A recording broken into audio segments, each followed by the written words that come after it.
श्री गणेशाय नमः. आपल्या सर्वांचे फाल्गुन मासाच्या सुंदर प्रातःकालीन वेळेत हार्दिक स्वागत आहे. आज आपण फाल्गुन मासाशी संबंधित भगवान शिवांचे गुणगान करणाऱ्या या सुंदर पौराणिक कथा ऐकणार आहोत. आजची कथा विशेषतः भगवान शिवांना अर्पण केलेली आहे. आज आपल्या कथेचा 7वा दिवस आहे, तर मग अधिक विलंब न करता आजची प्रातःकालीन फाल्गुन मास कथा आरंभ करूया. ऋषी लोमेश म्हणाले, एकदा देवराज इंद्र सर्व लोकपाल, ऋषी, सिद्ध व विद्याधर यांच्यासह आपल्या सुधर्मा सभेत विराजमान होते. ते सर्वजण इंद्राची स्तुती करत होते. त्यावेळी महातेजस्वी सर्व देवतांचे गुरु बृहस्पती आपल्या शिष्यगणांसोबत तेथे आले. त्यावेळी सर्व देवतांनी येऊन गुरुदेवांच्या चरणी प्रणाम केला. इंद्रदेवांनी हे पाहिले, पण त्यांची बुद्धी राज्यमदामुळे भ्रष्ट झाली होती. त्यामुळे त्यांनी आपल्या गुरुदेवाप्रती ना आदर दाखवला, ना बसण्यासाठी आसन दिले, ना उभे राहून नमस्कार केला. देवराज इंद्र गुरूंचा अपमान करत आहेत हे पाहून देवतांचे आचार्य बृहस्पती अत्यंत क्रोधित झाले आणि ते तेथून अंतर्धान पावले. गुरुदेव निघून गेल्यानंतर सर्व देवतांच्या मनात मोठा खेद निर्माण झाला. नृत्य गायन समाप्त झाल्यावर जेव्हा इंद्रदेव शुद्धीवर आले, तेव्हा त्यांनी देवतांना विचारले, महातपस्वी गुरुदेव कोठे गेले? तेव्हा नारद मुनी म्हणाले, हे बलसूदन, निसंशय तुमच्याकडून गुरूंचा अपमान झाला आहे. नारद मुनींचे हे शब्द ऐकताच इंद्रदेव आपल्या सिंहासनावरून उभे राहिले आणि सर्व सभासदांना सोबत घेऊन घाईघाईने गुरूंच्या निवासस्थानी गेले. त्यावेळी इंद्रदेव आपल्या कर्तव्याबाबत जागरूक झाले होते. गुरुपत्नी तारादेवी यांना पाहून त्यांनी प्रणाम केला व विचारले, हे देवी, महातपस्वी गुरुदेव कोठे गेले आहेत? तारादेवी म्हणाल्या, मला माहित नाही. हे ऐकून इंद्रदेव चिंताग्रस्त होऊन आपल्या राजवाड्यात परतले. ही बातमी समजतात दैत्यांनी आपली सेना तयार केली. त्याच वेळी स्वर्गात अनेक अपशकुन घडू लागले. तेवढ्यात दैत्यांची एक मोठी सेना पाताळातून अमरावतीवर चाल करून आली. देवता आणि दैत्य यांच्यात भयंकर युद्ध झाले आणि दैत्यांनी देवतांना सहज पराभूत केले. क्षणात स्वर्ग दूषित झाला आणि विजय मिळवून दैत्य पाताळात परतले. शुक्राचार्यांच्या कृपेने दैत्य विजयी झाले होते. गुरूंचा अपमान केल्यामुळे देवराज इंद्राची राज्यलक्ष्मी नष्ट झाली होती. त्यामुळे अनेक देवतांनी त्यांचा त्याग केला.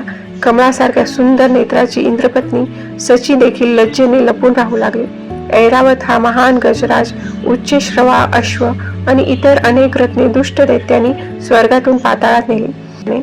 पण ती रत्ने केवळ पुण्यात्मांच्याच उपभोगासाठीच योग्य असल्याने दैत्याच्या तारात राहिली नाहीत आणि समुद्रात जाऊन पडली.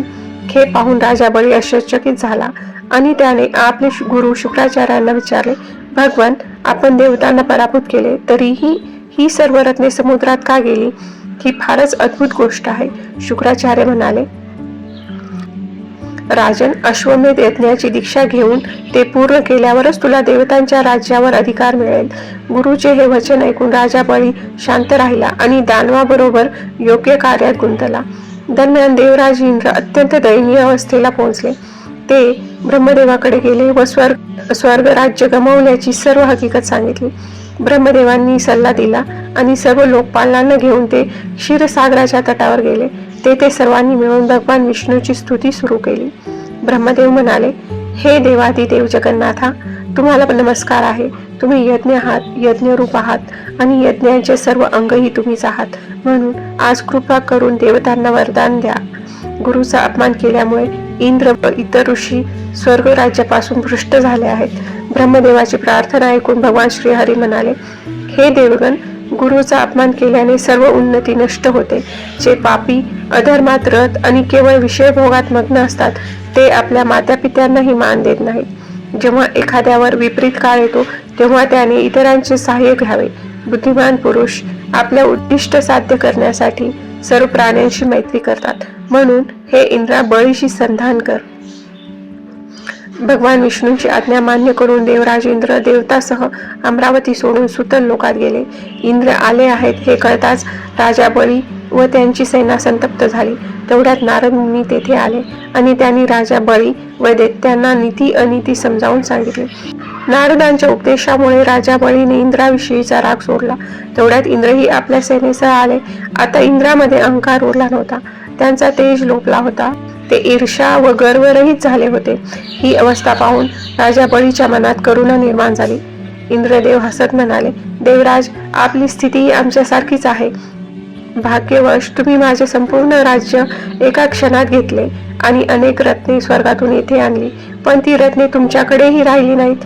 आज मी संपूर्ण देवतासह तुमच्याकडे आश्रय मागण्यासाठी आलो आहे. इंद्राचे हे शब्द ऐकून राजा बळी विचारात पडला.